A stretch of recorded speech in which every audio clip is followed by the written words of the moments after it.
Shalom Bapak Ibu, selamat berjumpa dalam program Q&A, tanya jawab. Nah, biasanya saya ditemani seorang konselor atau psikolog atau seorang hamba Tuhan, tapi kali ini saya solo, ya sendirian karena teman yang mau ikut mengganti tanggal. Jadi saya akan menjawab sendiri dan saya akan jawab beberapa pertanyaan saja pagi ini, terutama yang hadir di Zoom, yang batal hadir kita bisa reschedule. Nah, pertanyaan pertama saya akan membaca pertanyaannya. Suami saya mengutamakan komunikasi dengan orang tuanya, terutama mamanya. Apakah harus saya tegur? Kalau tegur, saya tidak paham komunikasinya bagaimana. Takut menyinggung hati suami. Tapi kalau nggak diingetin, kok saya makin cemburu aja dengan mertua perempuan saya. Ya, memang pernikahan itu cemburu tuh belum tentu sama janda sebelah, sama sekretaris. Jadi cemburu itu bahkan bisa dengan hewan piaraan. Ya, tapi biasanya kalau hewan piaraan itu yang cemburu suaminya.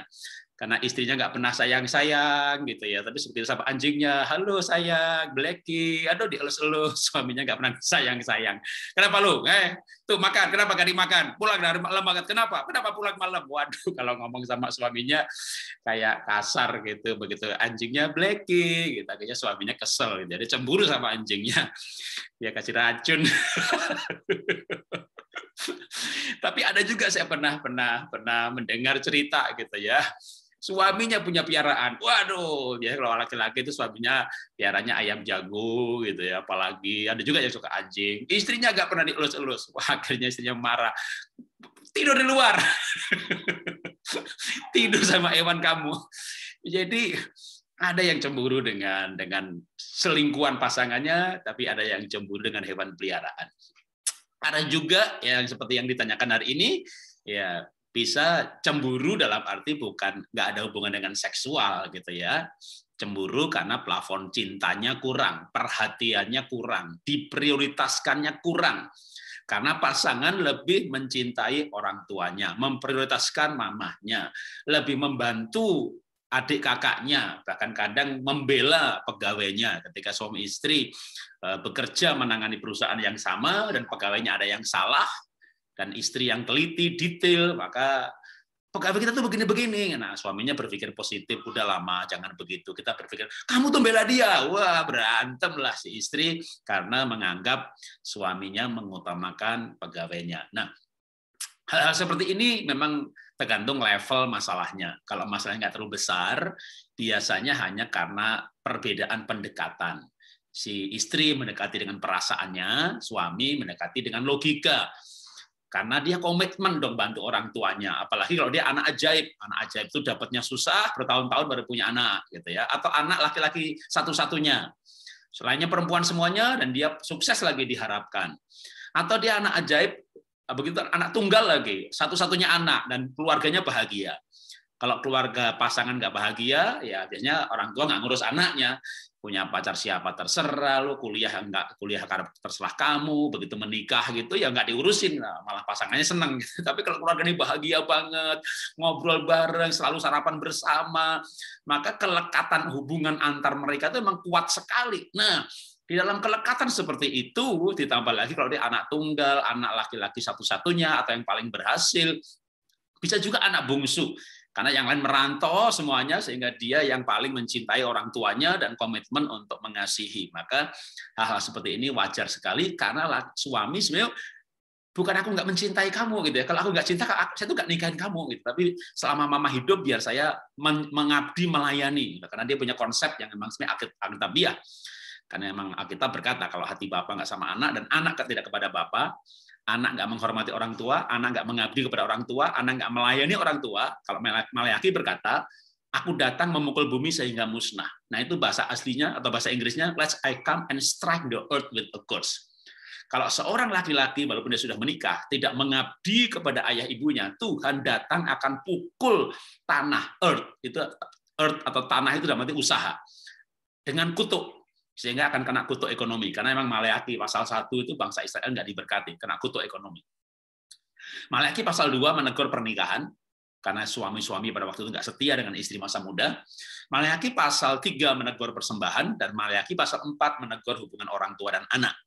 Jadi pasal satunya kitab Maleakhi itu memang sudah berbicara mengenai kutuk ekonomi. Dan Tuhan mengingatkan, kalau anak nggak hormat orang tuanya, aku datang pukul tanah dengan kutuk. Seperti yang terjadi pada Maleakhi pasal 1.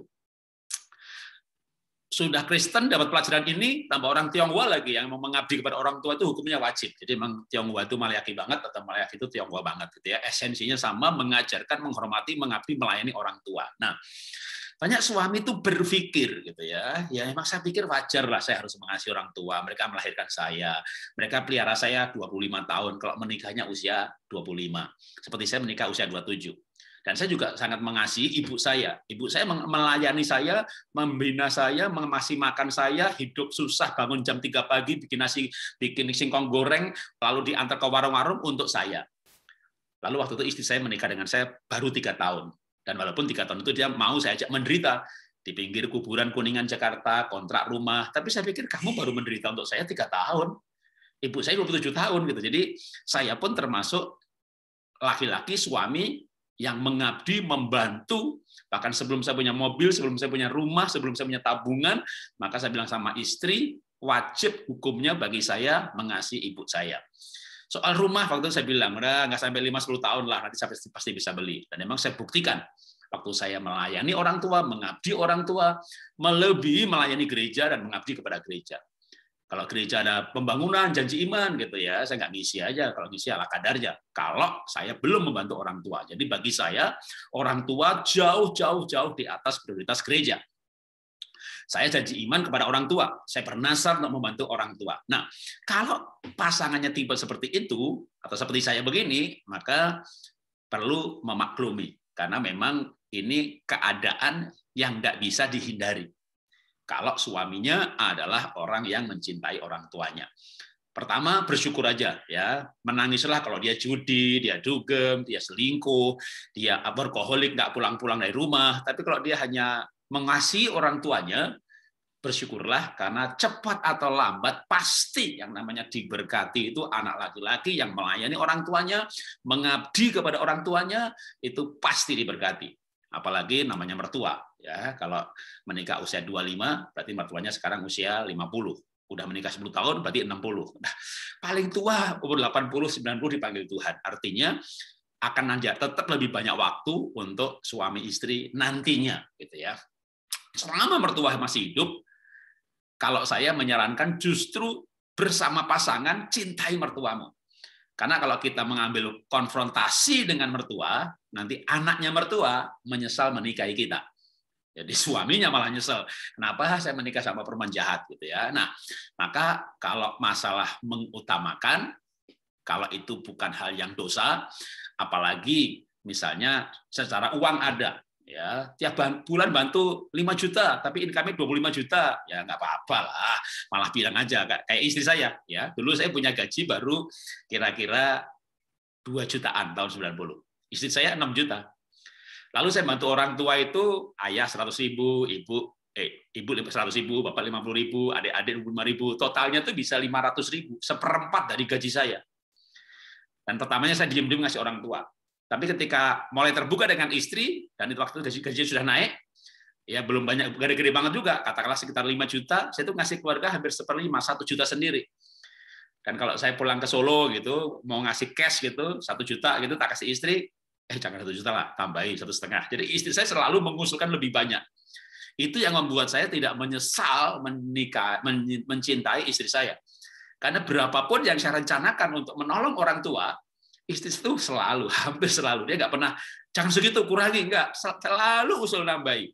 Maka ketika saya diberkati, singkat cerita ya kaya raya pernah gitu ya, walaupun sekarang usahanya bangkrut, tapi ya rumah masih besar, 100% uang saya serahkan kepada istri saya, untuk dia kelola, karena toh dia mencintai keluarga saya. Jadi menurut saya selama itu tidak salah ya. Tapi kalau mulai berlebihan, misalnya ibu minta diantar, mertua juga minta diantar, dia utamakan ibunya. Nah, itu pun masih perlu dipertimbangkan.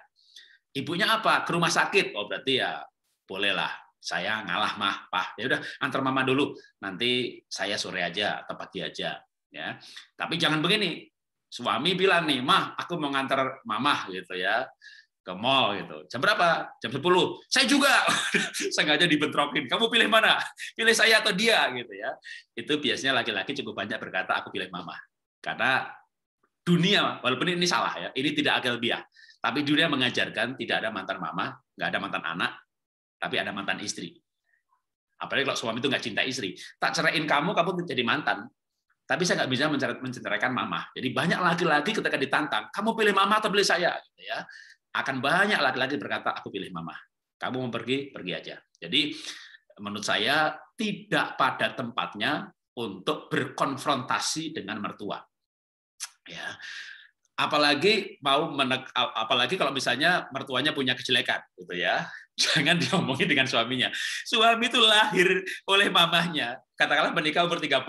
Dia lebih tahu lagi kejelekan orang tuanya. Dia lebih tahu lagi. Jadi bisa dibayangin kalau misalnya apa yang diomong, pasti kalau istri ngomongin mama tuh gini begini gitu, kenapa ya dia nggak terima orang tua saya, kenapa ya dia juga, ya aku udah pasti tahu lah. Kalau saya nggak pernah bercerita mengenai kejelekan ibu saya, bukan berarti saya nggak tahu, tapi buat apa diomongin dengan anak atau pasangan gitu ya. Jadi udah pasti 100% tahu.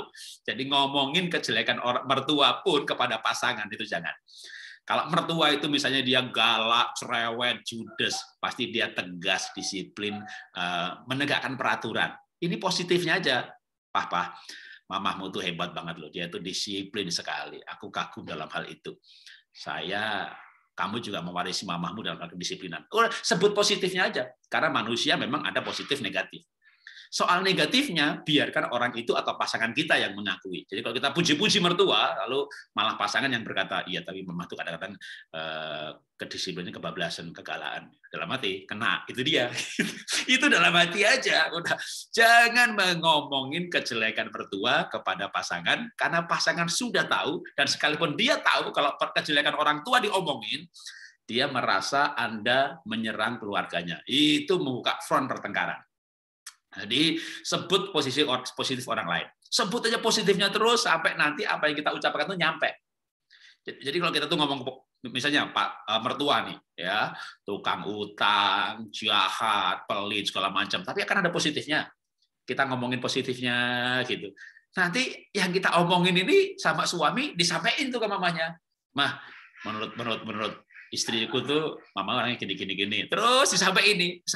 Segala yang kita ucapkan di tempat tersembunyi aja itu nyampe. Dia waktu dia nyampe, wah ada mertuaku tuh beda ya yang satu ini. Kalau dia katakanlah dia punya 3 menantu aja deh. Mantuku yang satu ini beda ya, dia dewasa banget bisa melihat sisi positif saya. Wah disayang loh. Jadi daripada membuka konfrontasi, maka lebih baik kita sehati melayani orang tua. Istri saya juga sempat tadi kan nggak punya rumah, nggak punya mobil, tinggal di pinggir kuburan Kuningan Jakarta. Saya tahun 90 merantau ke Jakarta, itu kontrak rumahnya hanya 450.000 untuk 6 bulan. Mobil nggak bisa masuk, motor aja nggak bisa, lompat parit, kebun pisang, ada gang kecil-kecil, belok-belok sampai pinggir kuburan, saya tinggal di situ. Dan saya termasuk anak yang, ya gimana bang, saya dari keluarga miskin, dan saya bertahun-tahun mengalami ibu saya menderita bagi saya, bapak saya juga, maka bagi saya, orang tua saya, ya saya dulu sempat menikah kan saya 31 tahun. 3, 4, 5 tahun pertama itu memang orang tua saya di atas istri. Tapi saya tahu itu salah, akhirnya istri saya berikan prioritas. Ketika istri saya berikan prioritas, istri justru lebih lagi mengasihi keluarga saya. Makin lagi saya sayang sama dia. Tapi istri saya tidak mengajak berkonfrontasi dengan orang tua saya. Orang tua saya sempurna, oh tidak.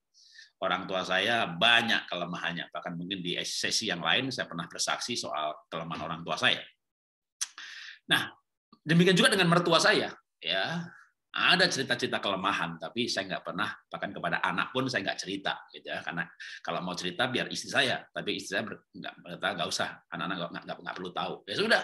Jadi kita nggak perlu menceritakan kejelekan orang tua atau mertua kepada orang lain. Kalau kita tahu, cukup kita tahu dan nggak usah diomongin. Nah, sekarang gimana cara kalau mau ngajak bicara suami, ya misalnya supaya lebih memperhatikan diri kita, gitu kan? Ya, ini kan suami mengutamakan sebentar ya. Saya mau tunjukin buku dulu. Ya, saya ada buku yang mungkin saya mau promosikan. Ya, judulnya Mertua Menantu dan Ipar. Buku ini khusus membahas mertua menantu tambah sedikit tambah ipar. Ya, kalau ipar saya bahas mengenai Jonathan dan Daud. Kan mereka sebenarnya ipar-iparan. Kalau mertua menantu Ruth dan Naomi. Bagaimana Ruth dan Naomi itu bisa kayak anak kandung ibu kandung, rukunnya luar biasa, termasuk setelah anaknya Naomi, suaminya Ruth meninggal. Itu mertua menantu renteng-renteng berdua. Menantu yang satunya lagi udah pulang kampung ke Moab. Tapi Ruth ngikut terus, pokoknya kemana kamu pergi, aku di situ. Di mana kamu dikuburkan, aku di situ. Gila. Ini menantu yang mengabdi kepada mertuanya luar biasa. Saya tidak heran kalau akhirnya Ruth ini dinikahi dengan Boas dan menjadi neneknya Daud, terus turun ke bawah menjadi silsilah di mana Yesus dilahirkan. Karena memang dia wanita yang luar biasa. Nah, tentu tidak mudah ya, karena kan masalahnya kenapa kita cemburu? Ya karena plafon cintanya kurang sebenarnya. Jadi kita itu cemburu karena ada rasa nggak aman, ada rasa nggak dicintai. Karena suami lebih mencintai pekerjaan, pelayanan. Kan orang bisa cemburu sama gereja lagi. Wah, sama gereja murah hati, sama saya pelit. Ada juga yang mengeluh gitu. Suami saya itu sama gereja, sama panti asuhan murah hatinya minta ampun, sama saya pelit. Maka nggak ada cara lain mau dikotbahi suami. Baikin dia. Jadi kalau mau diutamakan, maka berlakulah yang namanya hukum tabur tuai. Kalau kita mengutamakan dia, kita sendiri juga mengutamakan dia. Contoh mengutamakan itu misalnya, Pak, aku Sabtu ini ada teman mau ngajak begini, ada alumni gini. Kamu ada cara nggak? Kalau kamu ada, aku pilih nemenin kamu sih. Nah, itu berarti kita mengutamakan dia. Maka nanti dia pasti mengutamakan saya. Jadi atau saya kalau misalnya ada acara libur gitu ya, saya ada libur. Wah, ada gereja panggil retret. Gereja itu besar dan sudah ada track record-nya gitu ya. Kalau ngasih persembahan itu royal, 15 juta, 20 juta itu. Ngundang retret gitu. Pasti saya nggak akan bilang, "Ya, bisa" gitu. Nggak. Saya akan tanya istri dulu. Liburan kita mau kemana ya? Gitu. Kalau kamu ada rencana, yang kenapa? Ya, saya mau utamain kamu dulu gitu ya. Oh iya, saya mau ngajak anak ke sana. Ya sudah, emang kenapa sih? Ada retret. Atau mau anak ditawari, retretnya di mana? Di Puncak atau di Bali? Kalau anak mau ya sekalian gitu. Kalau anak nggak mau ya enggak. Jadi saya mengutamakan istri dan anak-anak daripada pelayanan yang saya cintai, yang saya semangat sekali melayani, apalagi persembahannya besar, orangnya baik-baik. Bahkan ada gereja tuh kalau udah selesai pelayanan itu nggak berhenti begitu aja. Waduh, bulan depan masih ngirim buah import, bulan depan lagi masih ngirim makanan. Jadi kayak hampir tiap bulan itu ada parcel dari gereja itu gitu. Apakah saya harus mengutamakan gereja itu? Ya tidak juga. Nah, ketika saya mengutamakan pasangan, sebaliknya, kalau istri saya juga ada undangan pelayanan gitu, kamu ada Zoom yang saya harus ikut jawab nggak? Kenapa? Saya ada undangan pelayanan gitu ya. Kalau nggak ada, dia terima. Jadi ini kita mengutamakan pasangan. Waktu kita mengutamakan pasangan, dia akan mengutamakan kita. Termasuk nanti kalau mau beli barang, mau ada acara, pokoknya kita utamakan aja. Karena sikap itu menular. Apalagi kalau dia merasakan bahagia dengan diutamakan. Ya. Kedua, supaya diutamakan, ya kita cintai. Karena orang akan mengutamakan siapa yang mencintai dia.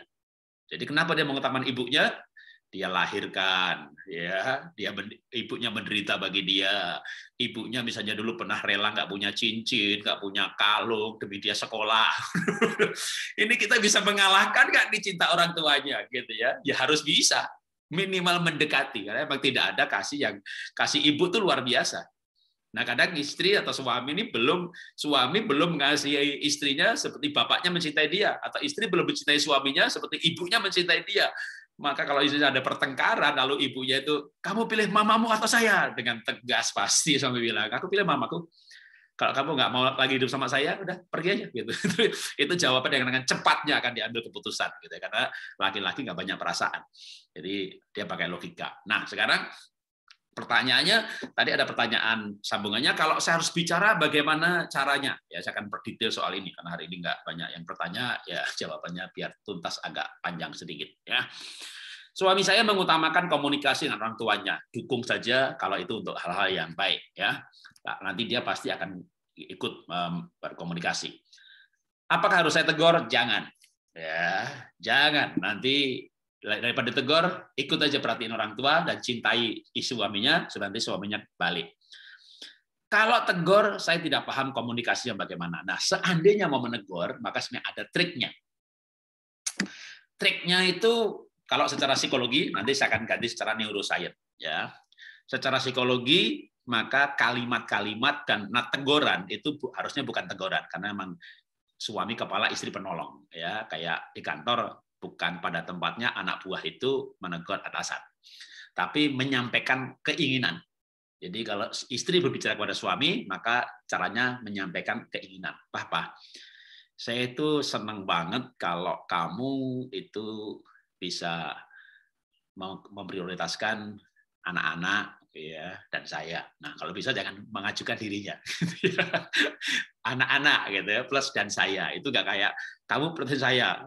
Ya kamu sih egois banget, bisa dimarahin malah. Kurang apa lagi gitu ya. Satu hari 24 jam. Saya sama mama cuma 2 jam, cuma 3 jam gitu ya per hari gitu ya. Jadi masa mamanya dikasih 2 jam kita masih mau minta lagi lebih gitu. Jadi lebih baik menyampaikan, jangan menegur, jangan melarang ya, jangan memarahi, tapi menyampaikan keinginan. Papa, saya tuh lebih pengen banget gitu kalau kamu tuh bersama anak-anak, karena anak-anak tuh butuh bapaknya. Dan kalau kamu berikan waktu buat anak-anak, mereka akan jadi anak-anak yang bahagia. Kalau mereka bahagia, nanti kita bisa bangga, kamu bisa bangga dengan anak-anak. Jadi, pertama keinginan, kedua itu demi dia ujungnya. Karena kalau anak diperhatikan dan dia menjadi anak yang bahagia, maka nanti kamu bisa bangga. Nah, ujungnya kan dia. Jadi keinginan itu jangan ujungnya kita. Misalnya gini, Pak, kamu tuh perhatiin saya dong ya, biar saya bahagia. Nah, ujungnya kan kita kan. Itu bisa ya terserah kamu mau bahagia apa enggak. Jadi kita harus menyampaikan keinginan yang ujungnya dia. Walaupun di dalam situ ada kepentingan kita, tapi itu nggak usah disampaikan. Misalnya lagi, suami pulang malam. Banyak istri salah respon. Kamu pulang malam kenapa sih? Gitu ya. Ada apa sih? Itu suami merasa diinterogasi gitu ya. Makan sama siapa, pulang ke mana? Dia udah pasti marah, pasti ngamuk dan bisa-bisa tangan melayang gitu ya. Nah, dan banyak kejadian seperti itu.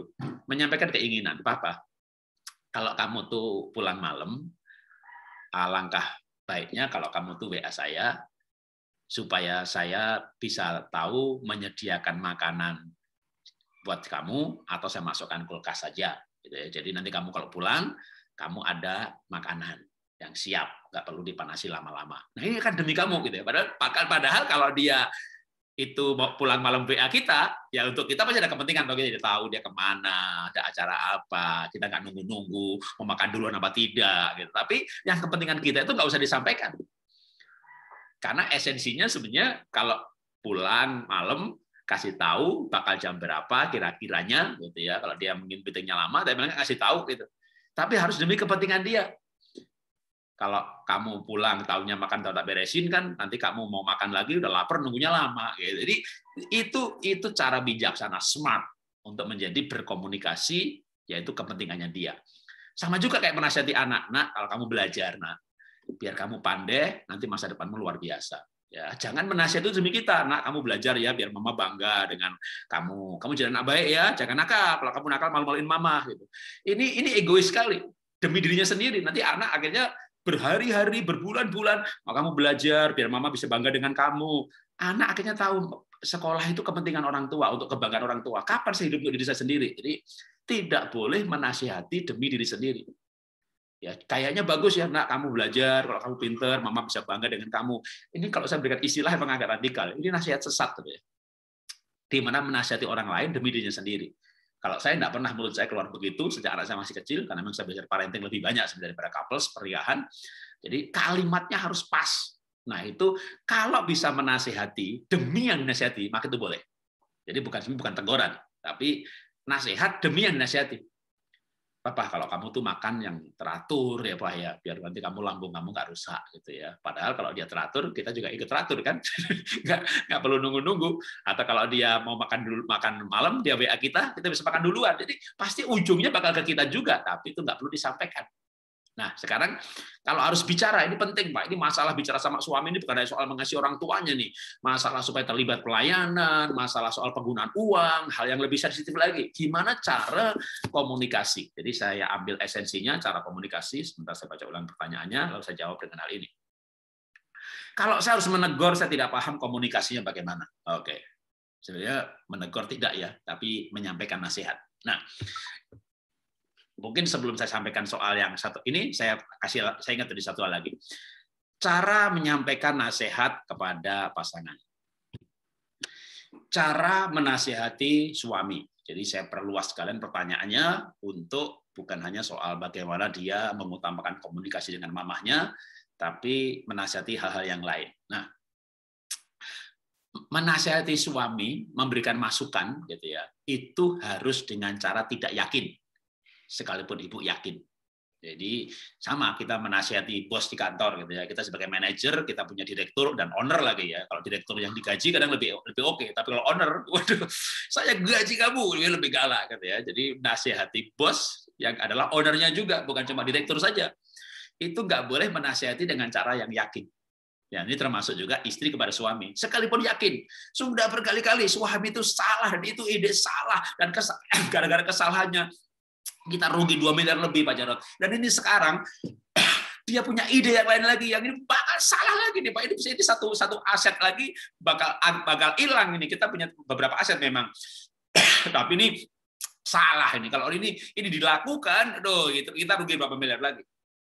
Dan ibu yakin banget, karena ibu juga pinter, ahli accounting, ahli marketing, ibu juga seorang profesional, bahkan mungkin CEO di sebuah perusahaan, tapi tetap tidak boleh dengan yakin. Jadi nasihatnya begini, Pak, ide kamu tuh luar biasa loh. Itu kalau sampai berhasil, Pak. Waduh, itu keuntungan kita itu. Nah, pasti ide suami itu yang salah tadi pun pasti ada juga dong kalau positifnya. Nggak mungkin, kalau nggak dia nggak mungkin punya ide itu. Kita dukung dulu positifnya. Bahwa bisnis itu memang pelipat gandanya begini, return-nya sekian, bahkan kalau kita mengerti soal bisnis kita kasih itu. Tapi Pak, baru tapi kok saya kepikir begini ya, saya tuh nggak yakin dengan pikiran saya sih. Yakin banget dalam hatinya, yakin bener kamu salah, aku benar. Nggak boleh ngomong begitu. Ngomongnya adalah, Papa, kok saya kepikir begini ya, tapi saya nggak yakin sih, pengen nyampein aja, kalau menurut Papa gimana. Itu kalau begini, bahayanya begini, kalau begini bagaimana ya alternatif ini. Tapi aku nggak yakin sih itu. Nah, bos, direktur yang juga owner atau suami itu paling senang dengan usulan yang tidak yakin. Makanya banyak bos itu jatuh cinta sama sekretarisnya, sama pegawainya, karena sopan banget. Ya, kalau menyampaikan yang nggak yakin itu dengan cara nggak yakin. Tapi yakinnya malah justru suami mikir, boleh juga ya ini pikirannya. Ya boleh lah, kita pinter gitu kan. Tapi nggak boleh yakin. Nanti dia akan pikir, dan mungkin dia akan menjawab juga, oke saya pikirkan gitu. Dan nanti di kemudian hari, mungkin dia akan putuskan justru seperti yang kita usulkan itu. Dan jangan mengakui itu usul kita.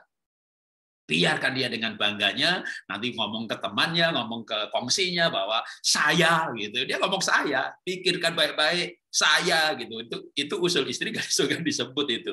Ya, emang di belakang layar penolong sejati itu begitu. Ya, jadi nanti dia akan dengan bangganya mengambil keputusan dan untung gitu ya. Atau kalau sampai suatu ketika dia tetap dengan pendapatan dan rugi, dia akan tahu bahwa istrinya udah ngomong begitu. Atau dia pergi, dia nggak percaya sama istri, dia pergi ke konsultan, bayar 25 juta per jam. Kalau saya konseling kan saya bayar 25 juta per jam gitu ya, ke expert dalam bidangnya gitu ya. Nah, maka pendapatnya sama nih ternyata sama si istri. Maka istri sampaikan saja, toh hidup 24 bertahun-tahun sama dia. Jadi nggak perlu buru-buru, nggak perlu ngotot, nggak perlu yakin. Jadi kalau mau berkomunikasi dengan suami, jangan pernah dengan gaya yakin. Karena Anda tidak bisa meyakinkan suami dengan gaya yakin. Tapi Anda akan membuat dia berpikir, ting-tung, gitu ya. Ketika Anda menyampaikan hanya alternatif, tapi aku nggak yakin, Pak. Menurut Papa bagaimana? Biar dia yang merasa yakin. Ya. Nah, sekarang terakhir. Saya akan menyampaikan mengenai bagaimana berkomunikasi, dan ini sebenarnya dengan siapa saja. Bukan hanya dengan suami, juga dengan anak. Ya. Kita berkomunikasi mental. Kita berkomunikasi nggak nyampe. Kita mengusulkan, dia nggak mau terima gitu ya. Wah, jadi ribut terus. Karena kita berkomunikasi dengan gaya komunikasi kita. Kita berpikir dengan otak kita. Nah, makanya sedikit ilmiah, sedikit ribet.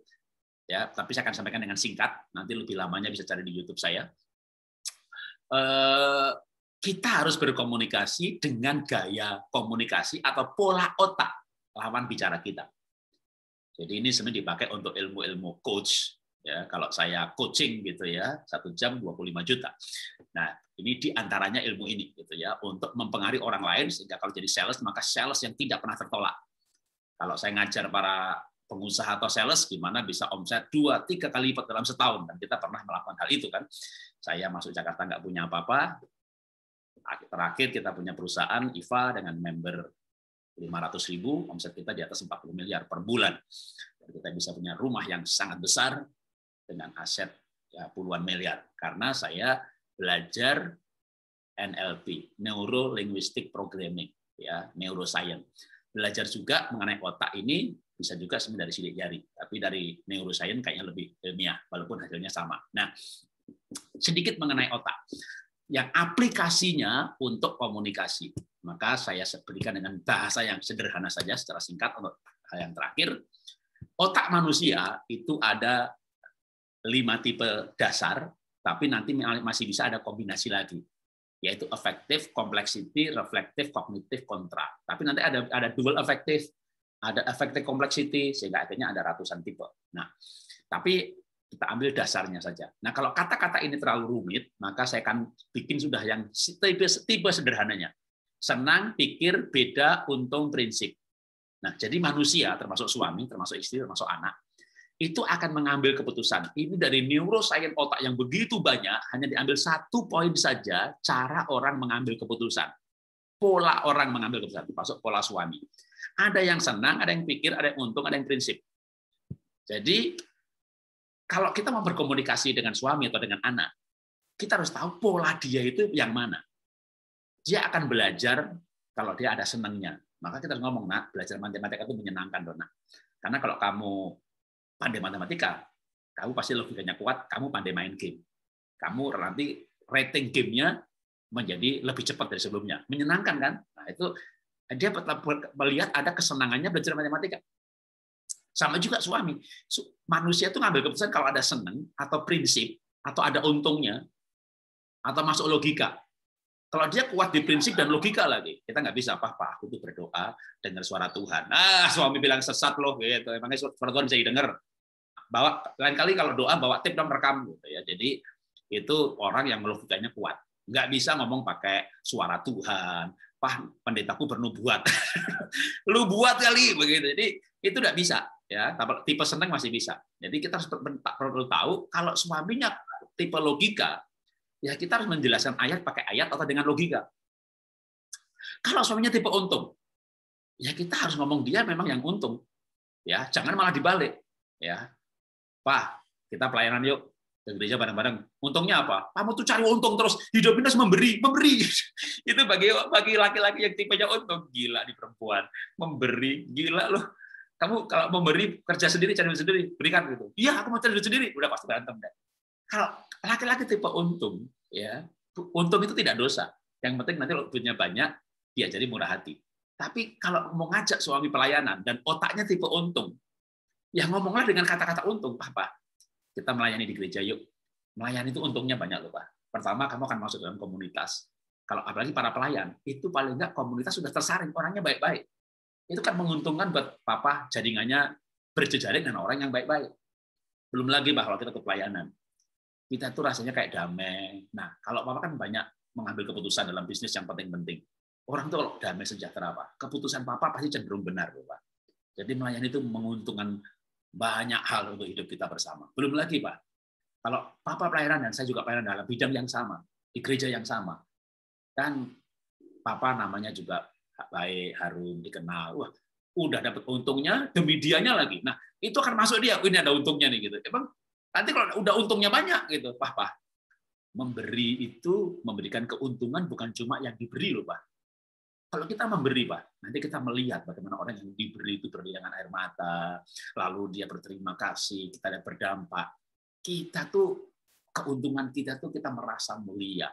Jadi ngomongnya memang pakai logika untung. Udah, itu pasti, iya mah, aku pelayanan, iya mah, aku bayar perpuluhan, iya mah, udah pokoknya kalau logikanya masuk, Jadi ngomong itu bisa gampang, bisa susah. Kalau kita ngerti otak lain, orang lain, ngomong apa aja gampang. Mertua saya di rumah saya. Saya termasuk negosiator yang merukunkan orang berkonflik. Padahal udah tuntutan di pengadilan, rebutan aset yang 250 miliar.